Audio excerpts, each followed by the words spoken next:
नमस्कार. मी श्रीरंग खरे, एनडीटीव्ही मराठीमध्ये आपल्या सगळ्यांचं स्वागत.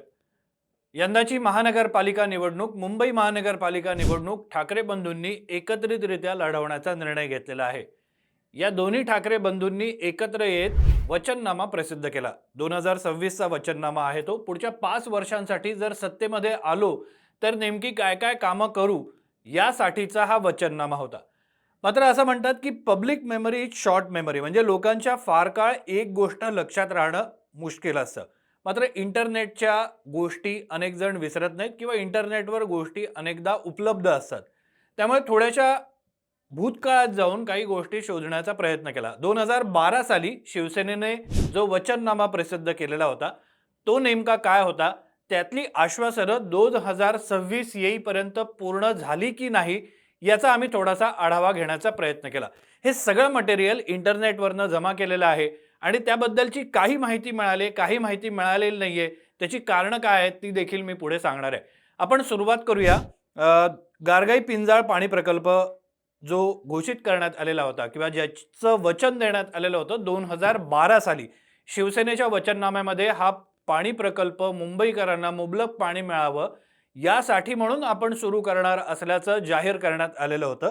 2017 साली शिवसेनेने जो वचननामा प्रसिद्ध केलेला होता त्यामध्ये मुंबईकरांना 24 तास पिण्याचं पाणी देऊ असं वचन दिलेलं होतं. आता 2026च्या वचननाम्यावर जर नजर टाकली तर त्यामध्ये देखील पिण्याचं पाणी देणार यासाठीचं वचन आपल्याला बघायला मिळतं. मात्र यंदाच्या वचननाम्यामध्ये शिवसेनेनं असं म्हटलेलं आहे की टॉवरमध्ये राहणारी व्यक्ती असो अथवा वस्तीमध्ये आम्ही सगळ्यांना स्वच्छ आणि पुरेसं पाणी देण्याचा प्रयत्न करू.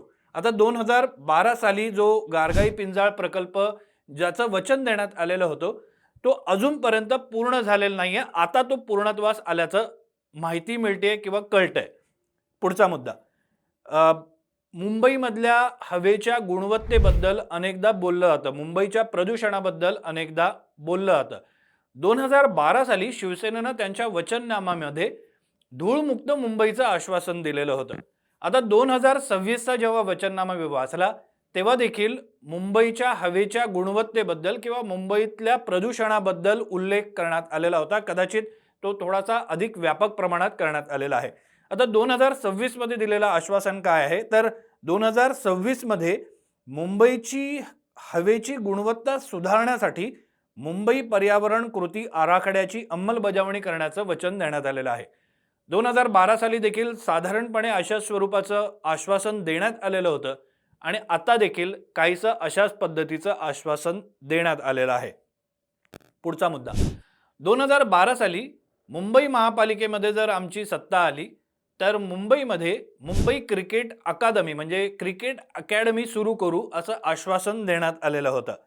आता ही अकादमी नेमकी कुठे आहे, ती कधी सुरू झाली, ती सुरू आहे की नाही याची आम्ही माहिती घेण्याचा प्रयत्न केला, पण त्याबद्दलची फारशी माहिती मिळाली नाही. काहींचं असं म्हणणं आहे की ही अकादमी अस्तित्वातच नाहीये, त्यामुळे ती माहिती मिळू शकलेली नाहीये. आता 2026चा जर विचार केला तर 2026च्या वचननाम्यामध्ये शिवसेनेने म्हणजे उद्धव ठाकरे आणि राज ठाकरे यांनी एकत्रित येत जो वचननामा प्रसिद्ध केलेला आहे त्यामध्ये असं आश्वासन किंवा वचन देण्यात आलेलं आहे की मुंबईमध्ये ऑलिम्पिक दर्जाची स्पोर्ट्स सिटी उभारणार. एका बाजूला क्रिकेट अकादमीचं आश्वासन किंवा वचन 2012 साली देण्यात आलेलं होतं. ती अकादमी आता अस्तित्वात आहे की नाही याची अजून माहिती मिळत नाहीये. काही लोकांचं म्हणणं आहे की ती सुरूच झालेली नाहीये, त्यामुळे ती अस्तित्वात असणं शक्य नाहीये. तर दुसरीकडे ही ऑलिम्पिक दर्जाची स्पोर्ट्स सिटी उभारणार असं आश्वासन यंदाच्या वचननाम्यामध्ये देण्यात आलेलं आहे. मलनिस्सारण प्रकल्पाबाबत वाच्यता करण्यात आलेली होती. 2012 साली म्हटलेलं होतं की हा प्रकल्प उभा करणार म्हणून. आता 2026 साल उजाडलेला आहे. यंदाच्या वचननाम्यामध्ये देखील या गोष्टीचा अंतर्भाव करण्यात आलेला आहे. मात्र असं म्हटलेलं आहे की पुढील 5 वर्षात मलनिस्सारण वाहिन्यांची क्षमता व्याप्ती 86% 100% करण्याचं उद्दिष्ट डोळ्यासमोर ठेवण्यात आलेलं आहे. मुंबईमध्ये आपल्याला सगळ्यांना माहिती आहे की मलनिस्सारण प्रकल्प हे खूप गरजेचे असतात, ते वेगानं पूर्ण होणं गरजेचं असतं, कारण त्यामुळे बऱ्याचशा समस्या निर्माण होतात.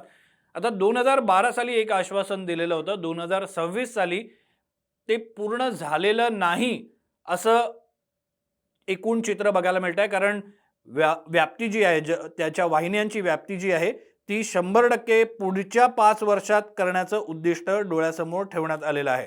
पुढचा मुद्दा आहे तो म्हणजे 2012 साली कचऱ्यापासून वीज निर्मिती करण्याचं उद्दिष्ट डोळ्यासमोर ठेवण्यात आलेलं होतं. आता हा प्रकल्प पूर्ण झाला की नाही याची आम्ही थोडीशी माहिती घेण्याचा प्रयत्न केला. कारण दरवेळी अधिवेशन सुरू झालं की कचऱ्यापासून वीज निर्मितीचा प्रकल्प हा हमखास येणारा प्रश्न असतो. आता जी माहिती घेतली त्या माहितीनुसार हा प्रकल्प मे 2026 पर्यंत पूर्ण होण्याची शक्यता आहे असं सांगितलं जातंय. अजूनही त्याची फिक्स डेडलाईन काही कळू शकलेली नाहीये. आणखी थोडी माहिती घेतली असता जेव्हा प्रशासक राज अस्तित्वात आलं म्हणजे नगरसेवकांची जे टेन्युअर होतं ते संपल्यानंतर प्रशासक नेमण्यात आले सगळ्या महानगरपालिकांमध्ये. त्या प्रशासक राज जेव्हापासून अस्तित्वात आलं तेव्हापासून या प्रकल्पाला गती मिळाली आणि ज्या अडथळे होते किंवा ज्या परवानग्या होत्या या सगळ्या प्रकल्पासाठी त्या मिळवण्याचं काम देखील या काळात झाल्याचं सांगण्यात येतं. 2012 साली राणीच्या बागेमध्ये आंतरराष्ट्रीय दर्जाचं प्राणी संग्रहालय उभारण्याचं आश्वासन देण्यात आलेलं होतं.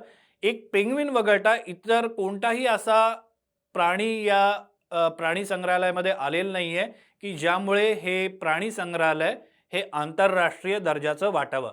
आता थोडीशी इंटरनेटवरच अधिक माहिती घेतली असता असं दिसून आलं की जे पिंजरे लागतात वेगवेगळे प्राणी ठेवण्यासाठी जे परदेशातून येत आहे कारण त्यांचं वेगवेगळ्या हवामानातनं ते येत असतात, वेगवेगळ्या वातावरणातनं ते येत असतात. त्यांना ॲडजस्ट होतील असे पिंजरे किंवा काही गोष्टी असतात त्या करणं गरजेचं असतं. हे पिंजरेच अजून तयार झालेले नाही आहेत त्यामुळे हे प्राणी येऊ शकलेले नाही आहेत.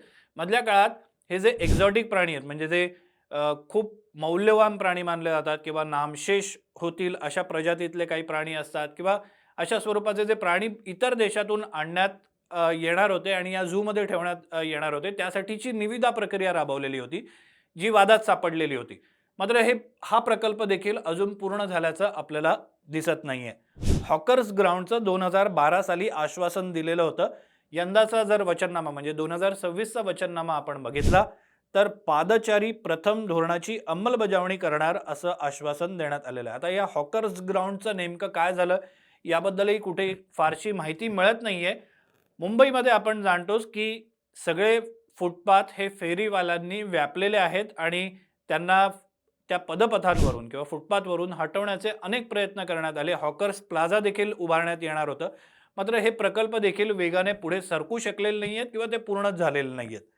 मुंबई रत्न आणि मुंबई भूषण पुरस्कार सुरू करण्याचं 2012 साली आश्वासन देण्यात आलेलं होतं. मात्र हे पुरस्कार कधी सुरू झाले, कोणाला मिळाले याची फारशी माहिती उपलब्ध नाहीये. सूत्रांनी दिलेल्या माहितीनुसार हे पुरस्कार सुरू झाले नाहीयेत त्यामुळे त्याची माहिती मिळत नाहीये अशी माहिती मिळालेली आहे. यंदाच्या वचननामामध्ये मुंबईसारख्या शहरामध्ये बाईक ॲम्ब्युलन्सची गरज असल्याचं म्हटलेलं आहे आणि ते एक वचन दिलेलं आहे की या बाईक ॲम्ब्युलन्स अनेक ठिकाणी मदत करू शकतात कारण अरुंद गल्लीबोळ असतात. तिथे जर आपल्याला एखाद्या रुग्णालयाला इमर्जन्सी असेल तर रुग्णालयापर्यंत नेण्यासाठी या ॲम्ब्युलन्सचा वापर होऊ शकेल, मदत होऊ शकेल. मात्र जवळपास 8 वर्षांपूर्वी जेव्हा दीपक सावंत हे आरोग्यमंत्री होते तेव्हा त्यांनी हा इनिशिएटिव्ह घेतलेला होता की बाईक ॲम्ब्युलन्स सुरू करावी म्हणून आणि उद्धव ठाकरे हे देखील या बाईक ॲम्ब्युलन्सच्या उद्घाटनाला उपस्थित होते. मात्र या बाईक ॲम्ब्युलन्सचं नंतर काय झालं याची पण कोणाला माहिती नाहीये. एकूण जर परिस्थिती बघितली तर अनेक वचनं जी आहेत ती वचननाम्यावर जर नजर टाकली तर ती कागदावरच राहिल्याचं आपल्याला बघायला मिळतंय.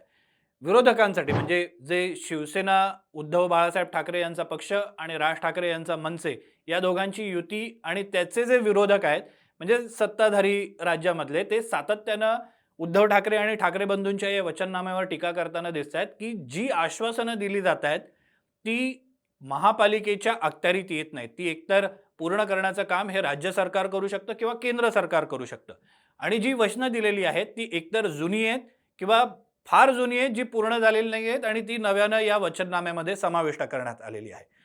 या सगळ्या प्रकाराबद्दल तुम्हाला नेमकं काय वाटतं? ही आश्वासनं, ही वचनं पूर्ण झालेली आपल्याला कुठे बघायला मिळतात का? आम्हाला जरूर कळवा कारण आमच्यासाठी देखील ही माहिती मौल्यवान असू शकते.